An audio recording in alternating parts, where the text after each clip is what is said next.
आप सभी का मेरे YouTube channel #doctor Shyamveer Singh पर हार्दिक अभिनंदन है। आज का हमारा आर्टिकल है रॉल्स थ्योरम कि रॉल्स थ्योरम क्या होती है, किस तरीके से हम इसे अप्लाई करते हैं।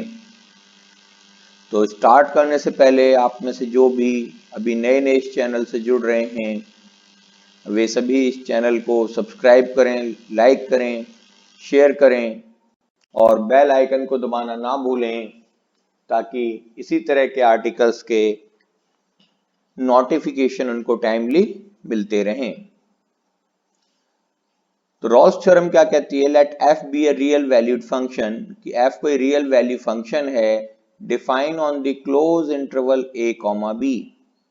f कोई रियल वैल्यू फंक्शन है और a comma b close interval में वो डिफाइंड है इस तरीके से कि it is continuous in close interval a comma b, कि वो कंटिन्यूअस हो close interval a comma b में, डिफरेंशिएबल हो open interval a comma b में, और third F A is equal to F B हो।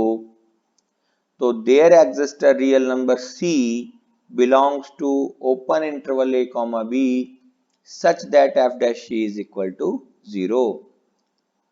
तो यदि ये तीन कंडीशन सेटिस्फाई होती हैं, क्या कि फंक्शन कंटिन्यूअस होना चाहिए क्लोज इंटरवल में, डिफरेंशिएबल होना चाहिए ओपन इंटरवल में, और F A is equal to F B हो, तो देयर एग्जिस्ट अ पॉइंट और a real number C between A comma B such that F dash C आपका 0 होगा।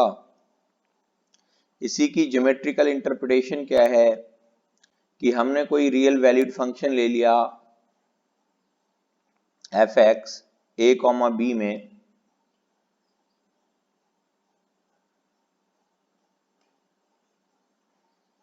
लेट एफ एक्स भी रियल वैल्यूड फंक्शन।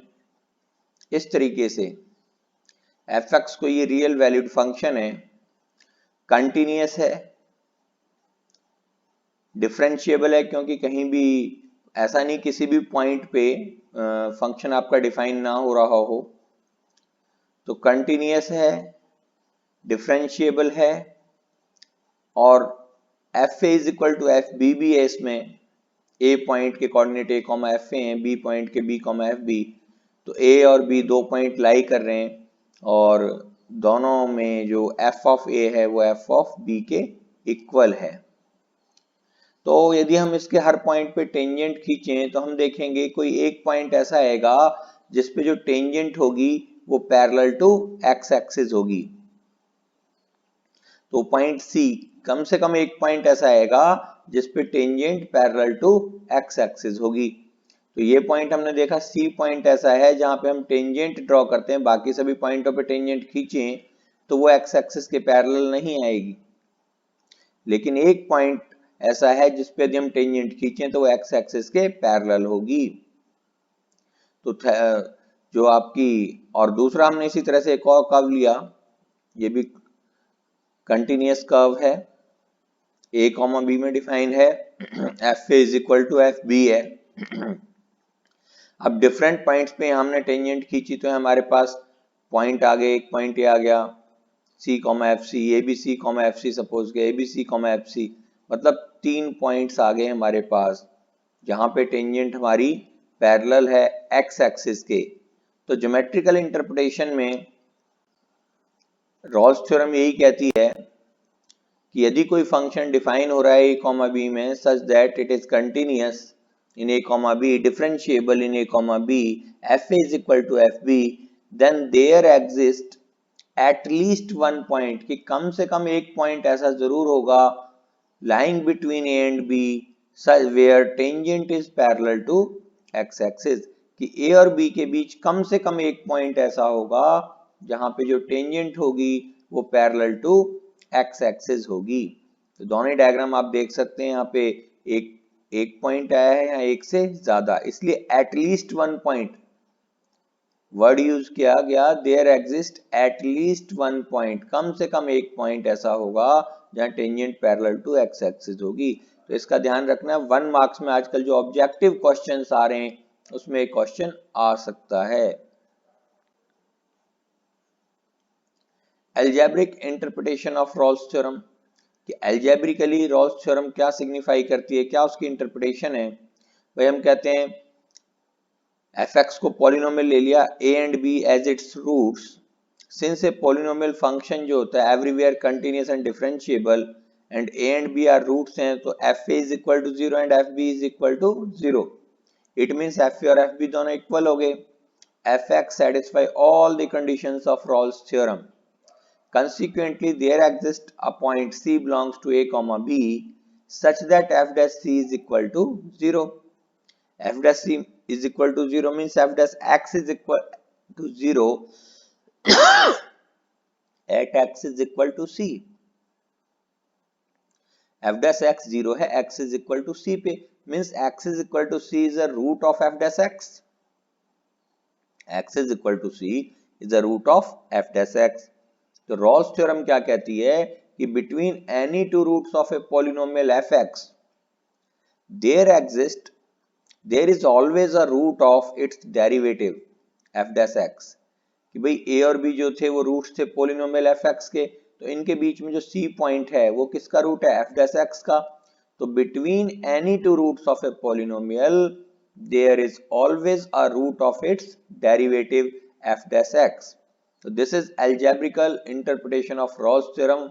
1 मार्क्स में इस statement से related question आ सकते हैं, very important. So next,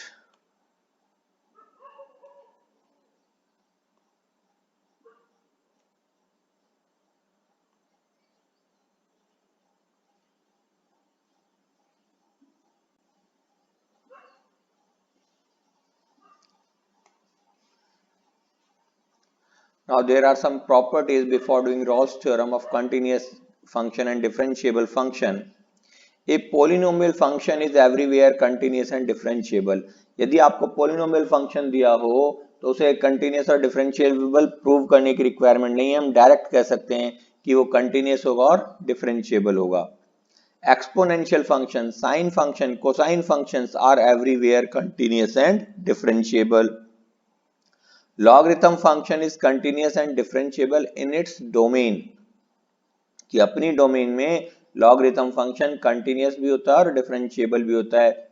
tan x is not continuous at x is equal to plus minus pi by 2 plus minus 3 pi by 2 plus minus 5 pi by 2, कि tan x इस पर continuous नहीं होता। mod x जो है differentiable नहीं होता है at x is equal to 0 पे। If f dash x tends to plus minus infinity as x goes to k, then fx is not differentiable at x is equal to k. तो यदि x is equal to k पे आपका f dash x की value infinity जा रही हो, plus या minus infinity, तो वहां पर fx डिफरेंशिएबल नहीं होता। For example fx is equal to 2x minus 1 whole power 1 by 2. Then f dash x 1 upon root 2x minus 1. तो x is equal to 1 by 2 पे f डैश x की value infinity हो जाएगी, तो fx जो है वो डिफरेंशिएबल नहीं होगा at x is equal to 1 by 2। Sum difference product and quotient of continuous and differentiable functions are continuous, कि यदि सम डिफरेंस प्रोडक्ट और कोसेंट हैं कंटिन्यूअस फंक्शन के या डिफरेंशिएबल फंक्शन के, तो वो भी कंटिन्यूअस होते हैं और डिफरेंशिएबल होते हैं। Now to check the applicability of Rolle's theorem, कि ये चेक करेंगे भाई रॉल्स थ्योरम एप्लीकेबल है या नहीं है। फर्स्ट सम ले लेते हैं, F X is equal to mod X on minus 1 comma 1। तो मॉड एक्स को जो हम सॉल्व करते हैं, माइनस एक्स होता है for x is less then 0 and 1 हो प्लस एक्स होता है for x is greater then 1, sorry greater than 0। तो यहां हम कहेंगे माइनस 1 से 0 के बीच, यानी माइनस 1 से बड़ा लेस देन 0, तो माइनस एक्स होगा। ग्रेटर देन 0 कहां तक, लास्ट इसका दे रखा है 1, तो 0 से 1 के बीच में। Polynomial function is everywhere continuous and differentiable, therefore fx is continuous and differentiable for all x less than 0 and for all x greater than 0 except at x is equal to 0. So at x is equal to 0 we check the continuity.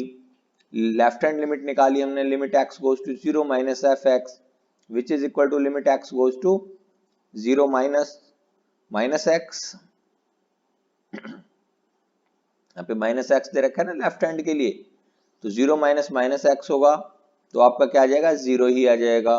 इसी तरह से वैसे जब 0 minus होता है तो हमें यहाँ 0 माइनस एच रखना चाहिए और यहाँ लिमिट h गोज टू 0 कहनी चाहिए थी x के प्लेस पे, लेकिन पहले हमने क्योंकि यहाँ फंक्शन की वैल्यू नहीं रखी थी तो इसलिए हमें यहाँ फंक्शन को डिफाइन करना पड़ेगा।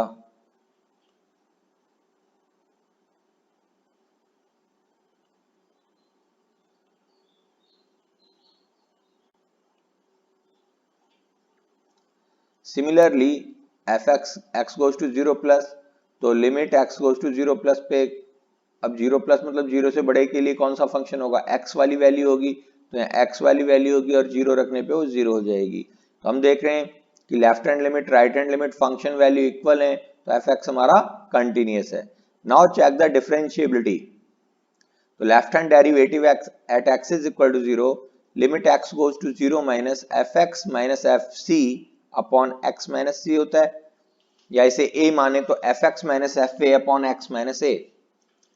एफ एक्स की वैल्यू लेफ्ट हैंड डेरिवेटिव के लिए वही जो लेफ्ट हैंड लिमिट के लिए ली थी minus X, F zero zero ही है, एक्स ऐसे का ऐसे ही, लिमिट एक्स गोज टू 0 पे, यहाँ 0 माइनस है तो यहाँ भी 0 माइनस ही लिखना है आपने, 0 नहीं लिखना। तो माइनस एक्स अपॉन यहाँ भी 0 माइनस होना चाहिए, यहाँ भी 0 माइनस होना चाहिए, तो इस बात का हम ख्याल रखेंगे, 0 नहीं लिखेंगे यहाँ पे। तो आपका minus x minus 0 upon X, minus x upon x, x x cancel हो गया, तो माइनस 1, क्योंकि h नहीं है तो माइनस 1 की वैल्यू माइनस 1 ही आ जाएगी।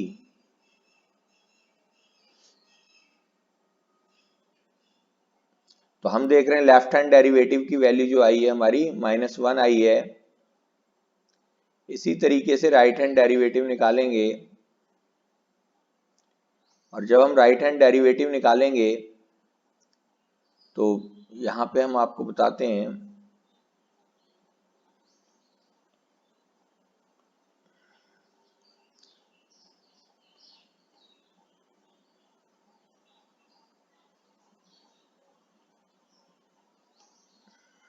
राइट हैंड डेरिवेटिव जैसे हम लिख रहे हैं limit X goes to 0 plus F X minus F zero upon X minus 0, तो यहाँ पर भी 0 प्लस ही होना चाहिए।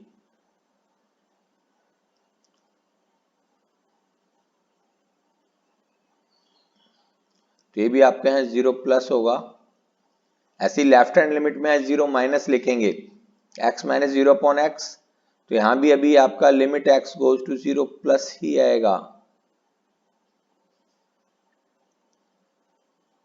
x अपॉन एक्स 1, यहाँ पे भी x गोज टू 0 प्लस, क्योंकि अगर यहाँ x आता तो हम फिर उसके प्लेस पे 0 प्लस h रखते और यहाँ h गोज टू 0 कहते, तो दैट इज इक्वल टू 1। और इस तरीके से रिप्रेजेंट करने की जगह instead of this, proper presentation कहती है आपकी, यहीं पे आपको फिर लिखना चाहिए limit h goes to 0, x को रिप्लेस कर देंगे हम 0 प्लस h से, तो 0 plus h upon 0 plus h which is equal to limit h goes to 0 h upon h, that is equal to 1। क्योंकि h नहीं आ रहा तो सीधा 1 ही आपकी वैल्यू आ जाएगी। तो हम कह रहे हैं left hand derivative is not equal to right hand derivative. This shows that fx is not differentiable at x is equal to 0 belongs to minus 1 comma 1. Thus condition of all conditions of Rolle's theorems are not satisfied, you can say, hence Rolle's theorem is not applicable for fx is equal to mod x on minus 1 comma 1.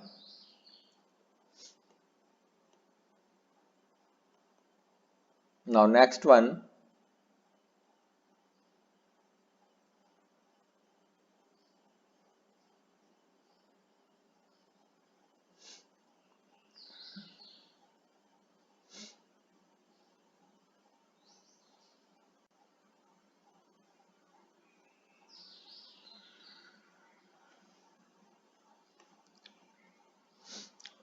On verification of Rolle's theorem for a given function, कि given function के लिए Rawls theorem को verify करना है। Function आपको given है x square minus 5x plus 3 on close interval 2,3, तो Rolle's theorem को वेरीफाई करना है इस फंक्शन के लिए। तो सबसे पहले फंक्शन लिया, क्लोज इंटरवल 2,3 है, हम देख रहे हैं कि फंक्शन कैसा है, हमारा पॉलिनोमियल है, और पॉलिनोमियल फंक्शन कंटिन्यूस भी होता है और डिफरेंशिएबल भी होता है।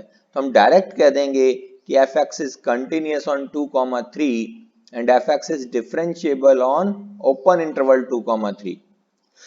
नाउ f2 की वैल्यू फाइंड आउट करें, तो 2 का स्क्वायर माइनस 5 इंटू 2 प्लस 6, तो 2 का स्क्वायर 4, 4 माइनस 10 प्लस 6, तो 10 माइनस 10 0। सिमिलरली f3 की वैल्यू निकालें, 3 का स्क्वायर 9 माइनस 5 इंटू 3 15 प्लस 6, तो 15 minus 15 is equal to 0. So f2 is equal to f3, means all the three conditions of Rolle's theorem are satisfied. So Rolle's theorem is applicable. Therefore, there exists a point C belongs to a comma b open interval, that is 2,3, such that f dash c is equal to 0. तो f dash x निकालेंगे, पहले fx हमारे पास था x square minus 5x plus 6, so f dash x 2x minus 5। Now यहाँ पे हम f dash c is equal to 0 रखें, तो 2c minus 5 is equal to 0। दो तरीके हैं, तो f dash x को 0 रख दें तो x की जो वैल्यू आई वास्तव में c की वैल्यू है, या हम सीधा f dash c, इसके बाद हम कह सकते थे यहाँ पे x को c से रिप्लेस कर दें f dash x निकालने के बाद, कि f dash c 2c minus 5 को 0 रख दें और c की वैल्यू 2.5, तो हम देख रहे हैं c जो 2.5 आया वो 2,3 को बिलोंग करता है, तो रॉल्स थ्योरम हमारी वेरीफाइड हो जाती है। तो दूसरे इस टाइप के क्वेश्चन आएंगे जिसमें आपको रॉल्स थ्योरम वेरीफाई करना है। फर्स्ट उस टाइप के क्वेश्चन थे जहां आपको बताना था कि रॉल्स थ्योरम एप्लीकेबल है या नहीं है। तो इस तरीके से फर्दर आप क्वेश्चन कर सकते हैं। नाउ नेक्स्ट,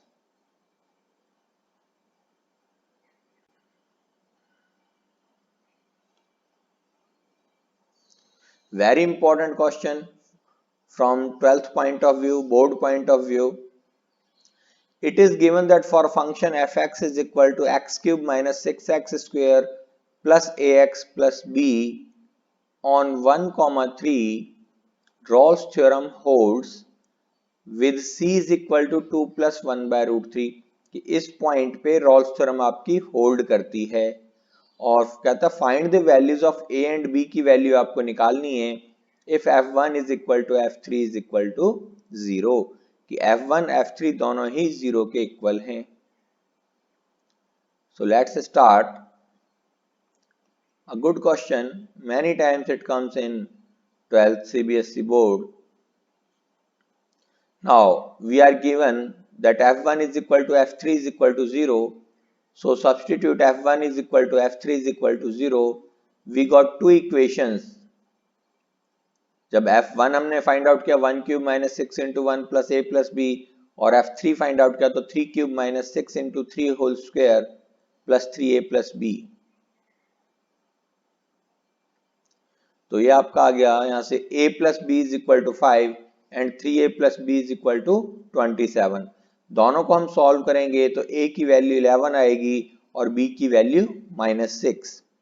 अब ये जो a और b की वैल्यू आई है इन्हें हम फंक्शन के अंदर रख देंगे। फंक्शन था हमारा x cube minus 6x square plus ax plus b, तो a की वैल्यू कितनी 11, तो 11x हो गया, b की वैल्यू माइनस 6, तो यहाँ minus 6 means fx is equal to X cube minus 6x square plus 11x minus 6 हो गया। f डैश x निकालें तो 3x square minus 12x plus 11। f dash c, तो f डैश c की value क्या आ जाएगी 3c square minus 12c plus 11। Now इस c में जो c की वैल्यू गिवन थी उसको सब्स्टिट्यूट कर देंगे। हम वेरीफाई कर रहे हैं कि for these values of a and b where f dash c is 0 और नॉट। तो c की वैल्यू में 2 plus 1 by root 3 whole square given था, यहाँ से दो तरीके थे, या तो यहाँ से सी की वैल्यू निकाल लेते, वो मैच कर जाती तो मीन्स रॉल्स थ्योरम हमारी वेरीफाई हो रही थी। नहीं तो जो सी की वैल्यू गिवन है वो इसके अंदर सब्सटीट्यूट कर लें और एफ डैश सी की वैल्यू सॉल्व करके कितनी आनी चाहिए, 0। तो हमने देखा कि सी की वैल्यू इसके अंदर सब्सटीट्यूट करने के बाद 3 2 जा, आप इसे सॉल्व करेंगे तो a square plus b square plus 2ab से सॉल्व करें, ए स्क्वायर मतलब 2 का स्क्वायर 4, 4 3 जा 12 प्लस बी स्क्वायर, तो ये 1/3, 1/3 को 3 से कट करोगे तो 1 आएगा, प्लस 2ab, 2 2 जा 4 अपॉन रूट 3, तो 4 अपॉन रूट 3 को 3 से करेंगे तो 12/√3 माइनस 12 2 जा 24 माइनस 12 अपॉन रूट 3, तो 12 अपॉन रूट 3 से 12 अपॉन रूट 3 कैंसिल हो गया, प्लस 11 आपका था, 11 plus 1 12, 12 plus 12 24, 24 minus 24 is equal to 0। तो means a is equal to 11 और b is equal to -6 is the correct answer. बहुत इंपॉर्टेंट क्वेश्चन है, इसमें आपसे कह रहा है रॉल्स थ्योरम वेरीफाइड है, किसी पॉइंट सी पॉइंट भी दे रखा है आपको, f1 is equal to f3 0 दे रखा है, तो a और b की वैल्यू निकालनी है। जब हमने f1 is equal to f3 0 रखा, दो इक्वेशंस फॉर्म हो गई, इनसे a और b की वैल्यू आ गई। बट अब हमें देखना पड़ेगा कि इस a और b की वैल्यू के लिए हमारा f डैश c 0 आ रहा है या नहीं आ रहा। अगर 0 आता है तब तो ये वैल्यू सही है, और अगर 0 नहीं आता तो ये वैल्यू गलत है। उसी को आगे हमने वेरीफाई किया, f डैश x निकाला। पहले तो फंक्शन में a के प्लेस पे 11 रखा और b के प्लेस पे -6, फिर f dash x find out किया, वहां से f डैश c में c के प्लेस पे 2 प्लस 1/√3 जो पॉइंट की वैल्यू थी वो सब्सटीट्यूट की, सॉल्व किया तो हमने देखा कि f डैश c 0 आ रहा है, मीन्स हमारी a और b की जो वैल्यू है वो करेक्ट है, सही है। तो इसी टाइप का आपका 12th सम भी है।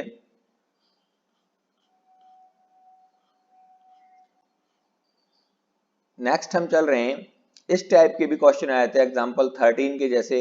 ये सारे एग्जाम्पल्स आर डी शर्मा से लिए गए हैं to get proper understanding, so you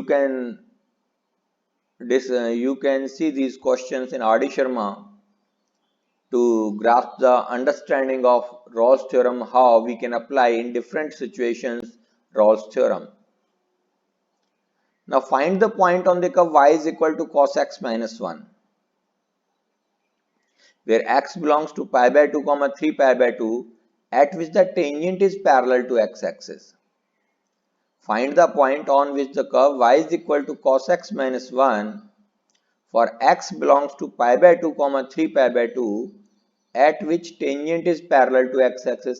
तो ध्यान रखना रॉल्स थ्योरम में हमने क्या कहा था कि between two points A and B there exists a point C at which tangent is parallel to x axis.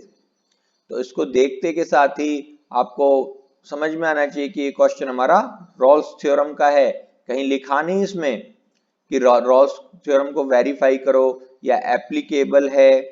तो इस क्वेश्चन में आके कई बार बच्चे कंफ्यूज हो जाते हैं कि भाई ये क्वेश्चन कहाँ से आ गया, वेदर डिफरेंशिएशन का है या रॉल्स थ्योरम का। तो आपने कंफ्यूज बिल्कुल नहीं होना, ये क्वेश्चन आपका रॉल्स थ्योरम का है, क्योंकि उसकी जो ज्योमेट्रिकल इंटरप्रिटेशन थी वो यही कहती थी कि x जो पॉइंट होगा उस पर टेंजेंट पैरेलल होगी x एक्सिस के। तो पॉइंट निकालना है मुझे इस कर्व का, a कॉमा b गिवन है, तो y मुझे गिवन है, fx गिवन है, हम f डैश x निकालेंगे, f एक्सिस, और जो cos x होता है वो हमेशा कंटिन्यूअस होता है, डिफरेंशिएबल भी। तो f x is continuous on pi by 2 comma 3 pi by 2 and differentiable on pi by 2 comma 3 pi by 2. So f pi by 2 की value cos pi by 2 minus 1, cos pi by 2 0 तो minus 1 होगी, f 3 pi by 2 similarly वो भी minus 1 आ जाएगी। तो all conditions of Rawls theorems are satisfied, hence there exists at least one point C belongs to pi by 2 comma 3 by pi by 2 for which f dash c is equal to 0. तो f dash c यदि हम निकालें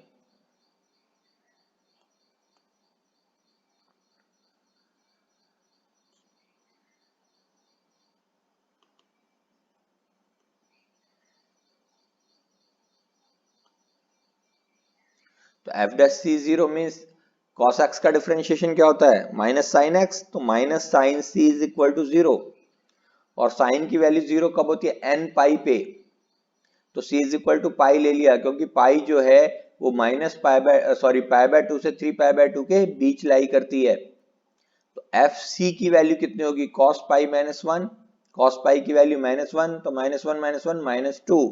तो by the geometrical interpretation of Rolle's theorem, pi comma minus two is the point for y is equal to cos x minus 1 where tangent is parallel to x axis, कि पाई comma minus to वो point है जहां पर tangent आपकी parallel होगी x axis के।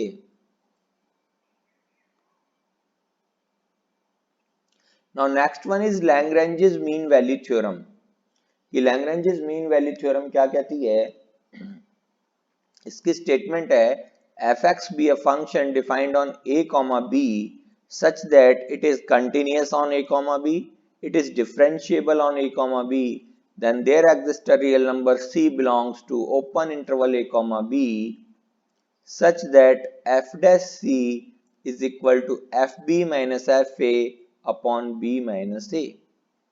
तो Rolle's theorem में 3 कंडीशंस थी, लैग्रेंजेस मीन वैल्यू थ्योरम में ओनली 2 कंडीशंस हैं। पहली 2 कंडीशंस रॉल्स थ्योरम की कि कंटिन्यूअस होना चाहिए क्लोज फंक्शन क्लोज इंटरवल में और डिफरेंशिएबल होना चाहिए open interval a comma b में। तो एक पॉइंट c बिलोंग करेगा a कॉमा b को such that f dash c की जो वैल्यू होगी fb minus fa upon b minus a होगी। नाउ ज्योमेट्रिकल इंटरप्रिटेशन, कि लैग्रेंजेस मीन वैल्यू थ्योरम है, इसकी ज्योमेट्रिकल इंटरप्रिटेशन क्या कहती है। तो यदि हम ज्योमेट्रिकल इंटरप्रिटेशन, तो हमने एक कर्व ड्रॉ किया इस तरीके से, ए और बी 2 पॉइंट्स थे, तो 2 पॉइंट्स को हमने ज्वाइन कर दिया कर्व में, तो एक कॉर्ड फॉर्म होगी। अब यदि हम इस कर्व के हर एक पॉइंट पे एक टेंजेंट ड्रॉ करें, तो एक पॉइंट ऐसा आएगा जिसपे जो टेंजेंट होगी वो parallel to chord joining the 2 points होगी। तो लैग्रेंजेस मीन वैल्यू थ्योरम कहती है कि fx be a function defined on a comma b such that the curve y is equal to fx is continuous at points a comma fa and b comma fb and every point on the curve except at possible to draw a unique tangent, then there exists a point on the curve, कि एक point, यहाँ at least word use नहीं है, there exists a point on the curve such that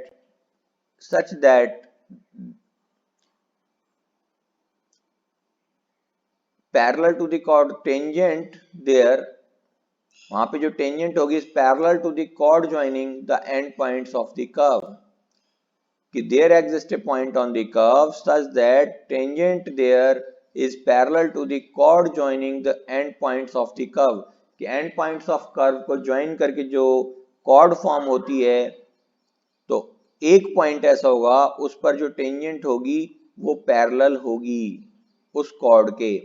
तो C point ऐसा है जहां पे मैं टेंजेंट ड्रॉ कर रहा हूं, ये टेंजेंट पैरेलल है इस कॉर्ड ए बी के, जो कॉर्ड हमने एंड पॉइंट्स को ज्वाइन करके ऑब्टेन्ड की थी।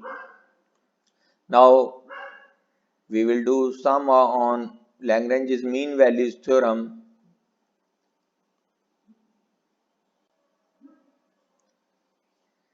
So let's start Lagrange's verification of Lagrange's mean value theorem, कि मीन वैल्यू थ्योरम को किस तरह से हम वेरीफाई करेंगे। क्वेश्चन दे रखा है fx x minus 3 x minus 6 x minus 9 on the interval 3,5। so fx x minus 3 x minus 6 x minus 9 इनको हमने मल्टीप्लाई किया तो फंक्शन आ गया हमारा x cube minus 18x square plus 99x minus 162 which is a polynomial function. और हम जानते हैं कि पोलिनोमियल फंक्शन कंटिन्यूअस भी होता है और डिफरेंशिएबल भी होता है। तो fx is continuous on 3,5 close interval and differentiable on 3,5 open interval। both conditions of Lagrange's mean value theorems are satisfied, so there must exist at least one point or real number c belongs to 3 comma 5 open interval such that f dash c is equal to fb. तो b कितना है 5 है, a कितना है 3, fb minus F A, f5 minus f3 upon b minus a 5 minus 3. Now fx हमारे पास x cube minus 18x square plus 99x minus 162. तो यहां से f डैश x की वैल्यू निकालते हैं 3x स्क्वायर माइनस 36x, भाई x स्क्वायर का differentiation 2x होगा ना, तो minus 18 into 2x that is minus 36x plus 99x का डिफरेंशिएशन 1 माइनस 162 कांस्टेंट का डिफरेंशिएशन 0 हो गया. तो हमारी f डैश x की जो वैल्यू है वो 3x square minus 36x plus 99 आ गई. Now we find f5. तो f5 कहां से फाइंड आउट करेंगे, फंक्शन में x को रिप्लेस कर देंगे 5 से. तो x को यदि मैं 5 से रिप्लेस करूं तो ऊपर कर दिया क्योंकि ऊपर से सॉल्व करना इजी हो जाएगा. 5 माइनस 3 5 माइनस 6 5 माइनस 9. तो 5 माइनस 3 आपका 2 हो जाएगा, 5 माइनस 6 माइनस 1 और 5 माइनस 9 माइनस 4. तो माइनस 4 को माइनस 2 से मल्टीप्लाई करेंगे तो 8 आ जाएगा.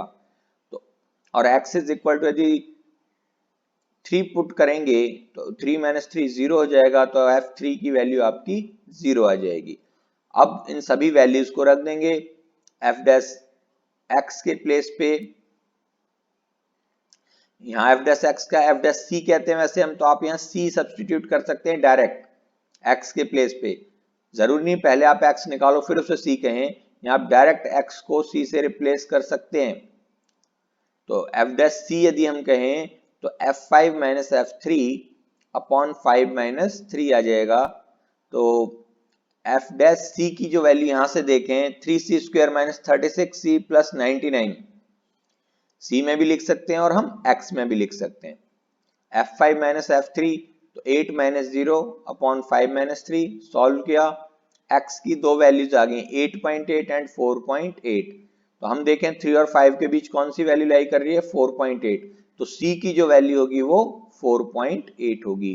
तो c is equal to 4.8 belongs to 3 comma 5 such that f dash c is equal to f5 minus f3 upon 5 minus 3. Hence Lagrange's mean value theorem is verified.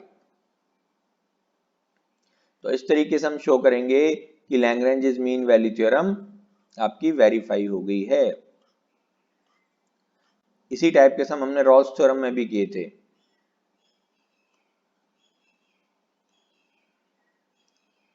Now next, इस type के questions भी board में कई बार पूछे गए हैं, very important for 12th students. Using Lagrange's mean value theorem, find a point on the curve y is equal to root x minus 2 defined on the interval 2 comma 3 where tangent is parallel to chord joining the endpoints of the curve. Rolle's theorem में जो question पूछा जाता है वहां कहते हैं tangent is parallel to X axis, और Lagrange's mean value theorem में जो क्वेश्चन पूछा जाएगा यहां आपसे कहेंगे tangent is parallel to chord joining the end points of the curve. This is the difference of the questions related to Rolle's theorem and Lagrange's mean value theorem. So let's start. Fx is equal to root x minus 2 given. For each x belongs to 2 comma 3, the function attains a unique value, so it is continuous. F dash x 1 upon 2 root x minus 2 exist for all x belongs to 2 comma 3. भाई 2 पे तो exist नहीं करेगा, infinity हो जाएगी, लेकिन differentiability check करते थे हम ओपन इंटरवल में. तो ओपन इंटरवल 2,3 में 2 आपका एग्जिस्ट नहीं करता, 2 से बड़ी वैल्यू लाई करेगी. तो इसलिए जो हमारा f डैश x है वो एग्जिस्ट करेगा ओपन इंटरवल 2,3 में. तो हम कह सकते हैं कि fx डिफरेंशिएबल होगा on 2,3. Thus both the conditions of Lagrange's mean value theorems are satisfied. So there must exist a point c belongs to 2 comma 3 such that f dash c is equal to fb minus fa upon b minus a. fx की value आपको पता है root x minus 2, तो f dash x की value कितनी होगी 1 upon 2 root x minus 2. f3 की value 3 minus 2 1 तो 1 हो जाएगी, f2 की value 0। Now substituting these values find the value of x, और जो x की वैल्यू आएगी वही आपकी c होगी। आप चाहें तो यहाँ डायरेक्ट f डैश x के प्लेस पे f डैश c लिख सकते हैं और c के लिए c की वैल्यू डायरेक्ट फाइंड आउट कर सकते हैं। तो वे ऑफ प्रेजेंटेशन है ओनली। तो 4x minus 2 is equal to 1 और x minus 2 is equal to 1/4, x की वैल्यू आ गई आपकी 9/4। तो ये जो x की वैल्यू है किसकी वैल्यू होगी, c की वैल्यू। तो c is equal to 9/4 that is 2.5 belongs to 2,3। Now f dash c की जो वैल्यू होगी वो कितनी है, f3 माइनस f2, 3 माइनस 2। इस c के लिए f डैश c की वैल्यू ये थी। नाउ एफ सी, इस पॉइंट पे फंक्शन की वैल्यू क्या होगी, क्योंकि पॉइंट जो हम निकालते हैं एक्स कॉमा एफ एक्स होता है ना, वाई को हम एफ एक्स कहते हैं, जैसे कि रॉल्स थ्योरम में निकाला था। Similarly Lagrange's mean value theorem में भी एक्स कोऑर्डिनेट तो निकल गया पॉइंट का, वाई कोऑर्डिनेट निकालने के लिए जो सी की वैल्यू आ रही है 9/4, यानी कि एक्स की जो वैल्यू आ रही है इसे फंक्शन में पुट कर देंगे तो एफ सी हमारा आ जाएगा 9/4 minus 2, so that is equal to 1/2. So thus c comma fc, that is 9/4 comma 1/2 is a point on the curve y is equal to root x minus 2 such that the tangent at it is parallel to the chord joining end points of the curve. Very important question.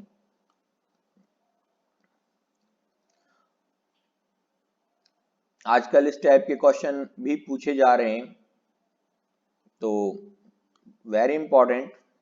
Using Lagrange's mean value theorem, show that sin x is less than x for x is greater than 0. Using Lagrange's mean value theorem, show that sin x is less than x for x greater than 0.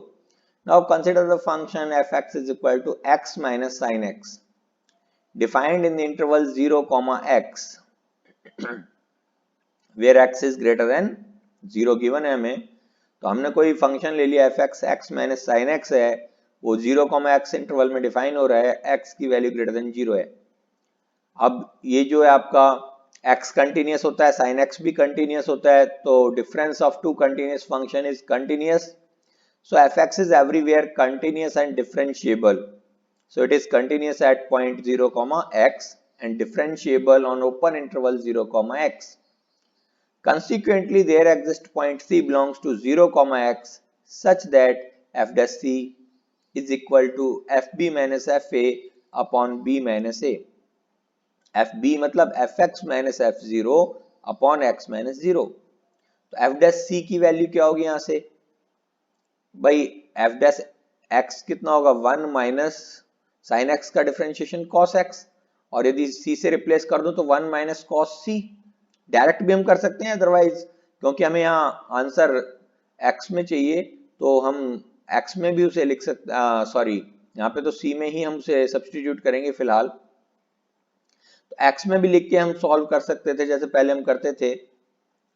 अब 1 माइनस cos C is equal to X minus sine x upon X. 1 माइनस cos C greater than 0 होगा।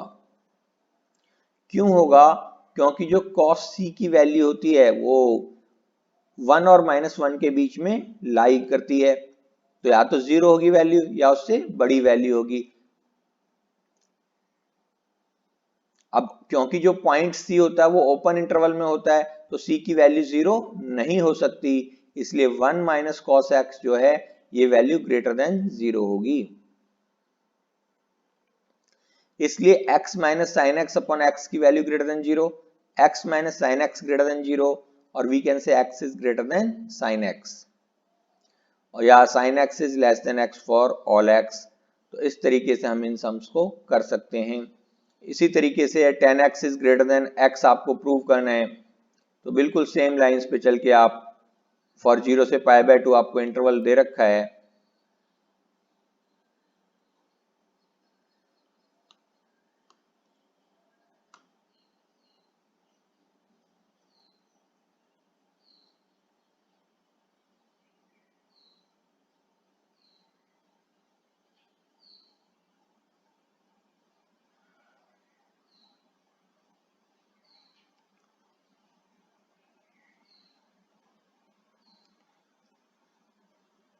तो इस तरह से different examples को आप देख सकते हैं।